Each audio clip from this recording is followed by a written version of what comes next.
So ரீசெண்டாக இந்த ஓரியோவில் BDS edition அப்படின்னு சொல்லிட்டு ஒரு பிஸ்கட் வந்து லான்ச் பண்ணியிருந்தாங்க. என் ஒய்ஃப் பார்த்தீங்க அப்படின்னா ஒரு கொரியன் ஃபேன். ஸோ அதனால அவள் வந்து ஆர்டர் பண்ண கேட்டுகிட்டே இருந்தா.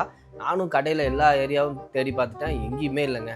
சரின்னு சொல்லிட்டு அமேசானில் 150 ருபீஸ்க்கு ஆர்டர் பண்ணியிருக்கேன். ஸோ எப்படி இருக்குன்னு பார்ப்போம். ஸோ 150 ரூபாய்க்கு பார்த்தீங்க அப்படின்னா 2 பேக் பிஸ்கட் கொடுத்துருக்காங்க. ஸோ இதோட எம்ஆர்பி பார்க்கலான்னு பார்த்தா க்ளோஸ் பண்ணிட்டாங்க. எம்ஆர்பியே பார்த்தீங்க அப்படின்னா சீல் பண்ணி வச்சுருக்காங்க. ஸோ ஸ்பெஷல் எடிஷன்றதுனால மேபி இது பண்ணியிருக்கலாம். ஸோ பார்க்கவே நல்லா பர்பிள் கலரில் அழகாக இருக்குது. எப்படி இருக்குன்னு பார்ப்போமா? ஆனால் ரொம்ப டைட்டாக இருக்குது. ஆமால அது பட் அமேசானில் வந்ததுனால கொஞ்சம் அப்படியே உடஞ்சி வந்திருக்கு. வாவ், ஃபைனலி பார்க்க நல்லா பர்பிள் கலரில் அழகாக இருக்குங்க. ஸோ கொரியனுக்கு ஈக்குவலாக தான் இருக்குது. ஸோ க்ரீம் டபுள் லேயரில் கொடுத்துருக்காங்க. ஒரு சாக்லேட் வித் ஒயிட்டில் வெண்ணிலாவில்.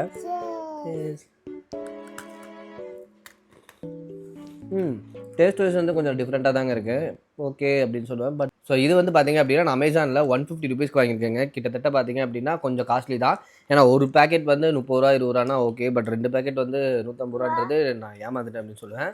பட் பரவாயில்லைங்க, ட்ரை பண்ணி பார்க்க நல்லா தான் இருக்குது. ஸோ நீங்களும் இந்த மாதிரி வாங்கி ட்ரை பண்ணியிருந்தீங்கன்னா கமெண்ட்டில் எப்படி இருக்குன்னு சொல்லுங்கள். ஸோ இந்த மாதிரி வீடியோஸ்க்கு நம்ம சேனலை மறக்காமல் ஒரு ஃபாலோ பண்ணிடுங்க.